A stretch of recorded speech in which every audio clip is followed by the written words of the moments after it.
Shalom, shalom. Bwana Yesu asifiwe. Karibu tena, hizi ni dakika 7 za ufunuo with Elia Joshua. Na kabla ya yote naomba niweze kumshukuru Mungu kwa ajili ya siku njema ya leo. Baba, na kushukuru kwa ajili ya nguvu zako na uweza wako na neema yako. Maana wewe ni Mungu mwenye nguvu, mamlaka na uweza. Asante kwa ajili ya nafasi umeweza kutupa ya kusogea mezani pako tena na kuweza kula pamoja nawe. Tusaidie, fungua macho yetu, akili zetu tuweze kuelewa na maandiko. Ni katika jina la Yesu Kristo nikiomba na kuamini na kushukuru. Amen. Hii ni series ya Give Us Our Daily Bread, utupe mkate wetu wa kila siku. Na hii ni sehemu ya 5. Nimekusha kufanya vipande 4 na tumainia Mungu na namshukuru Mungu kwa sababu ni series ambayo ina nguvu na it's a transforming series ambayo inatufungua macho kuweza kuelewa zaidi kwa habari ya neno la Mungu kama sehemu ya maisha yetu. Last episode niliweza kuzungumzia vitu kadha wa kadha. Nakumbuka tulishia kwenye andiko la Luka 4. Naomba nisome tena kitabu cha Luka 4. Kitabu cha Luka 4:3. Biblia inasema Ibilisi akamwambia, ukiwa ndiwe mwana wa Mungu, liambie jiwe hili liwe mkate. Liambie jiwe hili liwe mkate. Yesu akamjibu, imeandikwa ya kwamba mtu hataishi kwa mkate tu. Sasa hii sentensi inaonyesha kwamba Yesu anazungumza, anasema kwamba mtu hataishi kwa mkate tu. Katika hii sentensi ama hii verse inaonyesha kwamba Jesus is not hakatai kwamba mtu hawezi kuishi kwa mkate, lakini anaonyesha kwamba kuna uwezo ama kuna another thing that can sustain a man's life which is more than a bread, a physical, a tangible bread. Na series iliyopita nilizungumza nikasema mkate ambao unazungumziwa hapa sio tu mkate kwa cha ya mkate uliookwa, lakini mkate unaozungumziwa hapa ni picha ya mfumo ambao upo katika ulimwengu ambao unakusaidia wewe kuweza kuishi.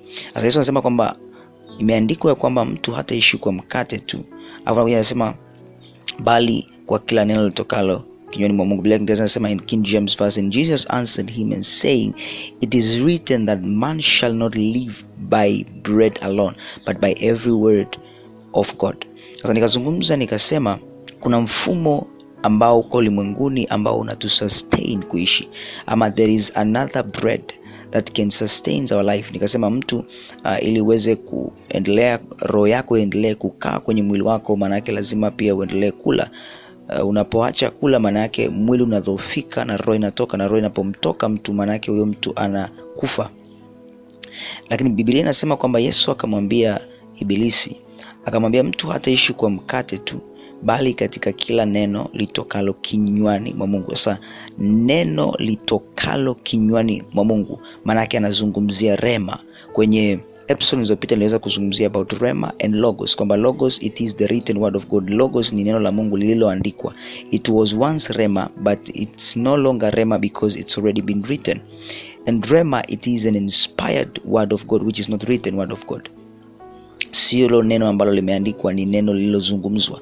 Sasa Biblia inasema kwamba Yesu akasema mtu hataishi kwa mkate tu, bali katika kila neno litokalo kinywani mwa Mungu. Maana yake Kristo ama Yesu alikuwa anatuonyesha another bread, another life which can be sustained with another bread. Hasa hapa kuna physical bread na kuna spiritual bread. Ninaposema tupe leo mkate wetu wa kila siku, nizungumza nikasema mkate wa kila siku ni neno la Mungu. Sasa Yesu anatuonyesha kwamba kuna mkate mwingine ambao huu mkate ni neno, lakini hili neno ni neno lililozungumzwa, so neno lililoandikwa is the word that comes, that proceed out of the mouth of God. Sasa nikasema Yesu anaonyesha kwenye ili andiko anatuonyesha aina mbili za maisha. There is a life that can be sustained by the physical bread, and there is another life that is sustained by the spiritual bread, ama another life that you're sustained by the word of God. Kuna maisha ambayo unaweza kuishi kwa mfumo ambao upo ulimwenguni ama kwa mkate, lakini kuna maisha mengine ambayo unaishi kwa neno la Mungu. Na nikasema haya maisha ambayo Yesu alikuwa anatuonyesha ya kuishi kwa neno It requires a person with an ear.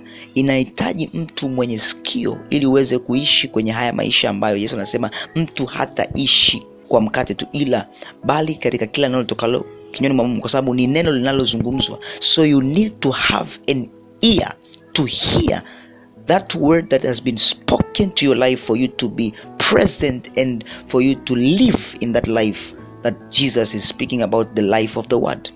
Inakuhitaji uwe na sikio la kusikia. Ninapozungumzia sikio la kusikia simaanishi sikio la kawaida. Nikisema sikio linalosikia maana yake nazungumzia sikio ambalo lina utii, obedience, that you obey the word of God. That's how you abide in the life of God. Biblia inasema kwamba kila mwenye sikio na asikie. Sio kwamba watu hawana masikio, wana sikio, lakini anatafuta sikio lenye utii. Sikio ambalo linatii ndio mwenye sikio. Mwenye sikio ni mtu mwenye utii, ndo mtu mwenye sikio. So a person who he amesikia, lakini so amesikia tu, lakini ameweza kuobey, ameweza kutii alichokisikia. That's what produce life in a person. Kinacho produce uhai ndani ya mtu ama uhai wa Kristo sio tu kulisikia neno, lakini ni kulitii neno. And kwenye kutii neno ndo inazaa uhai, ama lile neno linafanyika kuwa mwili ndani ya huyo mtu. Sasa haya maisha ambayo Kristo anazungumzia ni maisha ya kusikia. Ndio maana nimesema kwamba tunaposema utupe leo mkate wetu wa kila siku, sio tu wewe kwenda kusoma maandiko. Kwa sababu mkate wa kila siku unakuja kwa mfumo wa sauti. Manake unapokuwa una visit the scriptures, as much as you're visiting the scriptures, unapokuwa unaenda kusoma maandiko, you must hear the rema, you must hear the spoken word of God in the logos. Ndio maana unaposoma kwenye kitabu cha Mwanzo 1:1, Biblia inasema kwamba hapo mwanzo Mungu aliziumba mbingu na nchi.